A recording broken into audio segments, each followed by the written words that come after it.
ఇదిగో కొబ్బరి నూనె తీసుకొచ్చాను. ఓకే. ఇది బ్రాండ్తో నిమిత్తం లేకుండా ఇవాళ మనం ఇది చూపిస్తున్నాం. ఇది చర్మానికి బెస్ట్ ఆయిల్ అని కొంతమంది అంటారు. ఇది తలకి చర్మానికి రాసుకోమంటారు, కానీ ఇది రాసుకుంటే నల్లబడతాం అని కూడా కొంతమంది అంటారు. ఇది మంచి మాయిశ్చర్ ఇస్తుంది, దీనివల్లే అసలు నా స్కిన్ ఇంత బాగుందని మంచి స్కిన్ ఉన్న వాళ్ళు చెప్పగా విన్నాను. కొబ్బరి నూనె వాడాలా వాడకూడదా? వాడచ్చండి. ఓకే. పూర్ మెన్స్ మాయిశ్చర్ కొబ్బరి నూనెనే. ఓకే. సో కొబ్బరి నూనెతో పాటు వేరే ఇంగ్రీడియంట్స్ కలిపి మా దగ్గర కూడా కొబ్బరి నూనెలు ఉన్నాయి. ఓకే.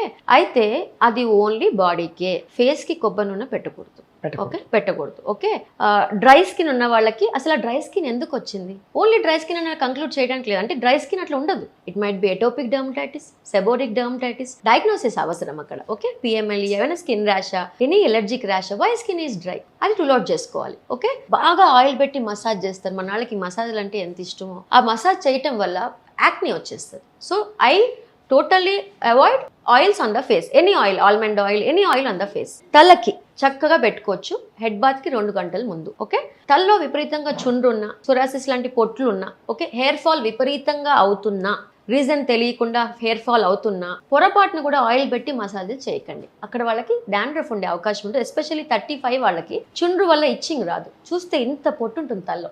దానికి ఏంటి పరిష్కారం? చేస్తా, దాని ట్రీట్మెంట్ చేస్తా. అలాంటి వాళ్ళు ఆయిల్స్ వద్దు. ఆయిల్ క్వశ్చన్ అవుతుంది కదా. Oil is a very good conditioner. చక్కగా జుట్టుకు పెట్టుకొని హెడ్ బాత్ చేసేస్తే 2 hours before, 3 hours before, 4 hours before hair oil పెట్టుకోవచ్చు. బాడీకి హెయిర్ ఆయిల్, అదే బాడీకి పారాషూట్ ఆయిల్ పెడదాం అనుకుంటే స్నానం చేయగానే తేమ ఉన్నప్పుడే తడి తుడిచేసుకొని బాడీ అంతా పెట్టుకోండి. తేమ అంటే ఇది మాయిశ్చర్ పెట్టుకున్నా కూడా, అంటే కొబ్బరి నూనె పెట్టి చక్కగా మసాజ్ చేశాక కూడా నీకు ఇచ్చింగ్ వస్తుంది, డ్రైనెస్ ఇంకా ఉంది, వాళ్ళ పగులు తగ్గట్లేదు, పొట్టుగా ఉంది అని అంటే మాత్రం అది జబ్బు, మామూలు డ్రైనెస్ కాదు. Meet doctor. Okay. But poor man's and best is Parachute oil or any కొబ్బరి నూనె, very good option, but not for face. Okay. అది సో ఐ థింక్ కొబ్బరి నూనె ఆచితూచి వాడుకోవాలి. డెఫినెట్లీ పూర్ మ్యాన్స్ మాయిశ్చర్ అన్నారు కాబట్టి పూర్ ఉమెన్స్ కూడా గాయాలు మాండడానికి కూడా చాలా చక్కగా పనిచేస్తుంది. ఔషధ గుణాలు ఉండే మంచి నూనె, natural source. Yeah. So finally doctor Muneta గారు, మా సుమన్ టీవీ ప్రేక్షకులకి 2-3 ప్రోడక్ట్స్ గురించి మిమ్మల్ని అడుగుతాను. అది ఎలా వాడాలి సేఫ్ గా చెప్పాలి. ఒకటి ఏంటంటే హెయిర్ కలర్. ఇప్పుడు ఈ మధ్య కాలంలో లైకల్ ప్లానెస్ పిగ్మెంటేషన్ ఎక్కువ వచ్చేస్తుంది. హెయిర్ కలర్ ప్రోడక్ట్ పీపీడీ లేనిది వాడితే బెటర్ అని కొంతమంది చెప్పగా విన్నాను. అది వాడితే కూడా ఇంకో kind of dryness in the scalp ఇలాంటివన్నీ వస్తున్నాయి. దానికి ఏం చేయాలి? సో నేనైతే అండి హెయిర్ డై, ఓకే, రీసెంట్గా నేను ఇన్స్టాలో రీల్ చేశాను. నాదొక ఇంకొక వాళ్ళతో డిస్కషన్ ఇట్లా అయింది. నేను హెయిర్ డైకి యాంటీ. ఓకే. రేపు నాకు తెల్ల జుట్టు వచ్చినా, నిన్న రీల్ చేశాను, అది అందమైన తెల్ల జుట్టు నేను యాక్సెప్ట్ చేస్తా. యాక్సెప్ట్ చేయండి. తెల్ల జుట్టులో అందం లేదా, నల్ల జుట్టే అందమని ఎవరు చెప్పారు? ఎందుకు ఈ హెయిర్ డైస్ యొక్క ఇంత ఇంపార్టెన్స్ ఎందుకు వచ్చేసింది జనానికి నాకు అర్థం కావట్లేదు. ఇప్పుడు తెల్ల జుట్టులో అందం లేదా? అజిత్ హీరో ఎంత అందంగా ఉంటాడండి. మన పాత డైరెక్టర్స్ అందరు కూడా వైట్ బియర్డ్ తోనే ఉన్నారు. ఓకే. తెల్ల బియర్డ్ రాగానే ఏదో ఒక దాని ఏమంటారు, సెల్ఫ్ కాన్ఫిడెన్స్ పోతున్నట్టుగా ఫీల్ అవుతున్నారు. అదొక స్టైల్. మనకి రావేంద్ర గారు ఎప్పటి నుంచో వైట్ బియర్డ్ తోనే, చంద్రబాబు నాయుడు గారు ఎప్పటి నుంచో వైట్ బియర్డ్ తోనే. ఓకే. అంటే వాళ్ళు అమ్మాయిలు చెప్పండి కొంచెం, ఎందుకంటే అబ్బాయిలకి ఎలాగో అలాగా వాళ్ళకి ఏ ఏజ్ లోనే హీరోయిక్ గా ఉండే కల్చర్ మంది. అమ్మాయిలకి 2 తెల్ల వెంట్రుకలు రాగానే నెరిసిపోయింది, వయసు అయిపోయింది అంటారు. ఒకటి 20 years లోపు తెల్ల వెంట్రుకలు వస్తే మాత్రం విటమిన్ డెఫిషియన్సీ అనేది చెక్ చేసుకోవాలండి. రైట్. యాక్చువల్ గా 20-25 years లోపు వైట్ హెయిర్ ని అవాయిడ్ చేయొచ్చు. ఓకే. బట్ ఫ్యామిలీలో బాల నలుపు అంటాం కదా, ఆ బాల తెలుపు సంథింగ్ ఏదో అంటాం కదా, అది ఉంటే కనుక సో ఖచ్చితంగా మనము దాన్ని కూడా అవాయిడ్ చేయొచ్చు. కొన్ని టాబ్లెట్స్ ఉన్నాయి, కొన్ని ఉన్నాయి. బట్ మీరు హెయిర్ డై గురించే మాట్లాడితే కనుక, హెయిర్ డై వల్ల మీరు అన్నట్టు పీపీడీ అమోనియా ఉన్న హెయిర్ డై వల్ల ఫస్ట్ థింగ్ స్కిన్ ఇచ్చింగ్, విపరీతంగా పుండ్లు వచ్చేస్తాయి, కాంటాక్ట్ డర్మటైటిస్ వస్తుందండి. సెకండ్ థింగ్ మంగు మచ్చలు. చాలా మందికి మీరు అన్నట్టుగా ఎల్పీపీ ఒక్కసారి డై వేసి మొహమంతా బ్యాక్ పిగ్మెంటేషన్ అయిన వాళ్ళు దాదాపు ఒక 500 మంది నా దగ్గరే ఉంటారు పేషెంట్స్. తగ్గుతుంది ఆ డై తీసేసాక. సో హెయిర్ డై అదొక రియాక్షన్. దాని తర్వాత హెయిర్ డై కంటిన్యూస్ గా వేసుకోవటం వల్ల బ్లాడర్ క్యాన్సర్ కూడా ఇప్పుడు ఏమవుతుందంటే హెయిర్ డైని వాళ్ళు జుట్టుకే వాడాలి. ఎంత చండాలంగా మొత్తం స్కాల్ప్ అంతా రుద్దేస్తారు. స్కిన్ మీద ఎక్కువసేపు డై ఉండకూడదు. హెయిర్ వరకు ఉంటే ఒక ఎత్తు, అందుకే మంచిగా వేసేవాళ్ళు కింద హెయిర్ వైట్ గా ఉంటుంది, ఈ పైన హెయిర్ డై వేసుకోవాలి. బుర్రకి నా జుట్టు పోయింది, పలచబడిపోయింది, ఇక్కడ నల్లగా కనిపించాలని హెయిర్ డైని స్కాల్ప్ మీద కూడా రుద్దేస్తుంటారు. అవును, చూసాను పాపిడ్లో అంతా కూడా. అది చాలా డేంజరస్ యాక్ట్. స్కిన్ మీద హెయిర్ డై ఎక్కువ ఉంటే అబ్జార్ప్షన్ ఆన్ ద బ్లడ్ ఎక్కువ అయిపోయి క్యాన్సర్స్ వచ్చే అవకాశం. సో మరి henna and indigo I don't suggest అండి. Henna is a good option. Okay. But white colour sober అండి, ఎంత అందమైన లుక్ ఇస్తుంది అంటే, నేను మళ్ళీ చెప్తున్నా 30 40 అయినా యాక్సెప్ట్ యువర్ వైట్ హెయిర్. మీరు వైట్ హెయిర్ వేసుకొని చక్కగా రెడీ అయ్యి మీరు నడుస్తూ 10 మంది మీ వెనక తిరిగి చూడకపోతే మిమ్మల్ని అడగండి. నేను మళ్ళీ చెప్తున్నా, వైట్ హెయిర్లో అందం ఉంది, నలుపు హెయిర్లోనే అందం లేదు. ఓకే, బాగా డై అనిపిస్తే 2 నెలలకు ఒకసారి అమోనియా పీపీడీ లేని హెయిర్ డైసే. అసలు అమోనియా పీపీడీ ఎంత అవాయిడ్ చేస్తే అంత మంచిది. డాక్టర్స్ దగ్గర మంచి డైస్ ఉన్నాయి. 2 months కి ఒకసారి అవసరం వస్తే ఎట్లా పెడతారంటే మన వాళ్ళు అయితే అండి, హెయిర్ డైని తిండి కూడా తినరేమో కానీ మూతికి, గడ్డానికి, తలకి ప్రతి 15 రోజులకి డై పెట్టాల్సిందే. 60 ఏళ్ళు నిండిన ముసలి వాళ్ళు కూడా యాక్సెప్ట్ చేయట్లేదు. ఏంటి పిచ్చి? ఎవరు చెప్పారు తల నల్ల హెయిర్ లోనే అందం ఉందని విషయం? మంచి క్వశ్చన్ అడిగారు. నాకు ఈ విషయంలో మాత్రం పూనకం వస్తుందండి. బాగుంది, కానీ హెన్నా మంచిదని చెప్పారు. అట్లీస్ట్ ఒక ఊరట హెన్నాలో కాఫీ పొడి, బీట్రూట్ అవన్నీ కలిపి కాస్త at least red colour dye red colour, and also it's not as drastic కదా.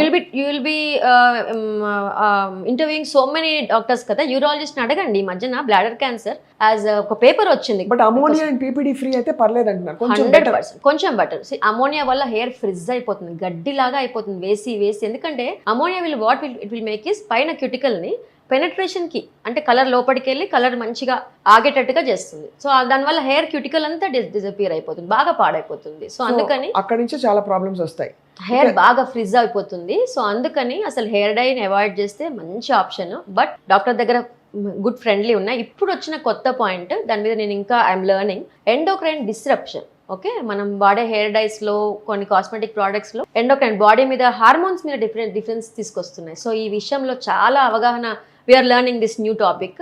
సో ఈ పాయింట్ మీద మనము కాస్మెటిక్స్ పిచ్చి పిచ్చి విచ్చలవిడి యూసేజ్, హెయిర్ డైస్ విచ్చలవిడి usage, hair sprays, hair shampoos, hair conditioners, ఈ విషయంలో మనం చాలా జాగ్రత్త వహించాలి. మార్కెట్ లో దొరికే 99 ప్రోడక్ట్స్ అండి, 99% ప్రోడక్ట్స్ R&D చేసినవి కాదు. నేను మళ్ళీ చెప్తున్నా, వీటిలో రీసెర్చ్ ఉండదు, వీటిలో ర్యాండమ్ గా బయటకు వచ్చేస్తాయి ప్రోడక్ట్స్. కాబట్టి డెఫినెట్ గా డాక్టర్ ని సంప్రదించే వాడండి. ఏ షాంపూ వాడాలో కూడా ఇన్ఫాక్ట్ డాక్టర్ ని తెలుసుకొని వాడాల్సిన టైం. ఓకే, మీకు నిజం చెప్తున్నా, మీరు పెద్ద షాంపూ, ఒక బయట దొరికే షాంపూ కన్నా నా దగ్గర 400 రూపీస్ షాంపూ ఉంది, 500 రూపీస్ షాంపూ ఉంది, గుడ్ కండిషనర్, పారాబిన్, సల్ఫేట్ లేని షాంపూస్ ఉన్నాయి. I can help you people. నేనే కాదు, నా లాంటి చదువుకున్న ప్రాపర్ డర్మటాలజిస్టులు మీకు ఖచ్చితంగా హెల్ప్ చేస్తారు. ఓకే, ఎన్ని వేలు ఖర్చు పెట్టే బదులు ఒక 500-600 కన్సల్టేషన్ చూసి ఒక డాక్టర్ దగ్గరికి వెళ్తే నష్టం అండి? అస్సలు నష్టం లేదు, లాభమే అవుతుంది. అదే. అండ్ ఫైనల్లీ ఇంకో పాయింట్ చెప్తానండి. చదువు కోసం ఎన్ని లక్షలు పోస్తున్నాం కదా, బైపీసీ సీట్ అంటాము, ఓకే, ఎంబీబీఎస్ రావడానికి ఎన్నో లక్షలు పోసి చదువుకుంటున్నాం. అంటే చదువుకోవడానికి ఇంపార్టెన్స్ ఇస్తున్నాం, బట్ చదువుకున్న డాక్టర్స్కి ఇంపార్టెన్స్ ఇవ్వకుండా ఇన్ఫ్లుయెన్సర్కి, బయట మార్కెట్లో వచ్చే ర్యాండమ్ ప్రోడక్ట్కి ఎట్లా ఇస్తారండి? నాకు అర్థం కాదు. తప్పకుండా ఐ థింక్ ఆ రెవల్యూషన్ వస్తుంది, ఇప్పుడు తెలుసుకుంటున్నారు జనం. ఎంబీబీఎస్ 5 ఏళ్ళు చేసి, మళ్ళీ పీజీ 3 ఏళ్ళు చేసి, ఇంకొన్నిసార్లు స్పెషాలిటీ కూడా చేసి, ఇంత కష్టపడి ఒక 10 ఏళ్ళు ఒక డాక్టర్ని నమ్మాల్సింది పోయి ఒక ఇన్ఫ్లుయెన్సర్నో, ఒక క్వాక్నో అంత ఈజీగా నమ్మేస్తాం. ఎలా? చదువుకోవడానికి ఇంత కష్టపడుతున్నాం, చదువుకున్న వాళ్ళని కదా మీరు నమ్మాల్సింది. 100% కరెక్ట్ డాక్టర్ మొనేత గారు. I think and finally I'd like to ask you one question about vitamin C serum. Okay, అది కూడా ఎడాపెడా పెట్టేసుకుంటున్నారు అందరూ, అందరికి పడుతుందా? లేదండి, 30% పాపులేషన్ కి వైటమిన్ సి సీరం పడదు. నాకు కూడా పడదు vitamin C serum. Okay, I have tried basic 800 rupees నుంచి 5000 రూపీస్ వైటమిన్ సీరం నా ఫేస్ కి ట్రై చేస్తాను. నా దగ్గర ప్రోడక్ట్స్ చాలా ఉంటాయి, ఎక్సలెంట్ మాలిక్యూల్స్, బట్ నాకు విటమిన్ సి పడదు. డ్రై ఫేస్, కొంచెం డ్రై ఉన్న ఫేసెస్కి వైటమిన్ సి పడదు. ఈ విషయం మర్చిపోద్దు. అయితే వైటమిన్ సి మార్నింగ్ కూడా పెట్టొచ్చు అంటారు. స్టెబిలిటీ ఆఫ్ వైటమిన్ సి చాలా matters. 500 rupees vitamin C serums కూడా ఉన్నాయి. నేనైతే మార్నింగ్ అండి ఎప్పుడైనా protect your skin, moisture, sunscreen, అంతే. ఓకే, ఏ సీరమ్స్ అయినా నైట్కే పెట్టుకోండి. మాక్సిమం హైల్మిక్ యాసిడ్ సీరం అయినా మార్నింగ్ పెట్టొచ్చేమో, కానీ వైటమిన్ సి సీరమ్స్ యాక్ని ఎక్కువ ఉన్నా, ఓకే, స్కిన్ డ్రైగా ఉన్నా పూర్తిగా అవాయిడ్ చేయడం బెటర్ ఆప్షన్. యాక్నిక్ కూడా విటమిన్ సి పనిచేయదు. ఓకేనండి. అండ్ ఇంకొకటి చెప్తున్నా, మీరు ₹1,00,000 వైటమిన్ సి ప్రోడక్ట్ పెట్టండి, ఒక్క మచ్చ కూడా తగ్గదు. ఒక పిగ్మెంటేషన్ మచ్చ కూడా వైటమిన్ సితో తగ్గదండి అనుకుంటాం. అసలు సీరమ్స్తో పిగ్మెంటేషన్స్ తగ్గవు, క్రీమ్స్తో తగ్గుతాయి. ఓకే, స్పాట్ తగ్గవు. వైటమిన్ సి వల్ల ఒక గ్లో, ఒక టోన్ ఫీలింగ్ వస్తుంది, స్కిన్ స్మూత్ గా అనిపిస్తుంది తప్ప ఒక మచ్చ కూడా తగ్గదు వైటమిన్ సి సీరం వల్ల. సో ఈ విషయం. అండ్ డాక్టర్స్ దగ్గర వైటమిన్ సితో 10 ఇంగ్రీడియంట్స్ కలిపి ఉన్న సీరమ్స్ వచ్చేసాయి. సింగిల్ ఇంగ్రీడియంట్స్ అసలు ఇప్పుడు నేను ఎప్పుడు వాడట్లే. Combinations are doing excellent job. ఇప్పుడు నేను వైటమిన్ సితో డ్రైనెస్ ఉన్న వాళ్ళకి పని చేయట్లేదు అన్నా కదా, హైలనిక్ యాసిడ్ సీరం కాంబినేషన్ తో వచ్చినప్పుడు, దాంతో ఇంకా ఇంగ్రీడియంట్స్ యాడ్ చేసినప్పుడు vitamin C is working for me also. Great. Okay, so అలా నీ స్కిన్ టైప్కి, ఇప్పుడు నాకు చాలా సూపర్గా ఉన్న సీరం మీకు సరిపోకపోవచ్చు, మీకు సరిపోతుందా లేదా నేను అసెస్ చేసి పెడతాను. ఓకేనా? ఫ్రెండ్ చెప్పిందని, వాళ్ళు చెప్పారని ఏదో ర్యాండమ్గా వాడటం ఆపేస్తే చాలా మంచిది. ఇది గోల్డెన్ అడ్వైస్ మా సుమన్ టీవీ viewers కి. డబ్బులు కూడా మిగులుతాయండి, ఈ విషయం మర్చిపోద్దు. అసలు డాక్టర్ మొన్నేత మీతో మాట్లాడితే ఏదో ఫ్రెండ్ తో ఏదో కాన్వర్సేషన్ అలాగా సరదాగా మాట్లాడుకున్నట్టుంది, బట్ చాలా సీరియస్ విషయాలు, అవును. కుండ బద్దలు కొట్టి కఠోరమైన వాస్తవాలు చెప్పారు ఇవాళ. అవును. మనం చేసే తప్పుల గురించి మిమ్మల్ని ఎప్పటికప్పుడు సంప్రదించి 100%. ఎవ్రీ టైం ఏ సీజన్ కి తగ్గ టిప్స్, Yes. ఎవరు ఎలా ట్రీట్ చేయాలో కూడా మేము తప్పకుండా మా సుమన్ టీవీ వ్యూవర్స్ కి క్రెడిబుల్ ఇన్ఫర్మేషన్ అందించాలని ఈ ప్రక్రియ స్టార్ట్ చేసాం. Very good. మీ అమూల్యమైన సమయం ఇచ్చినందుకు మీకు ధన్యవాదాలు. Thank you. And will meet you again doctor మొన్నేత. Thank you very much. Suman TV viewers చూసారు కదా, చర్మ సౌందర్యం అది ఫస్ట్ మంచి మనసుతో వస్తుంది, సంతోషకరమైన మన మైండ్తో వస్తుంది, వాటితో పాటు చక్కటి డాక్టర్ని సంప్రదిస్తే వస్తుంది. Thank you all for watching.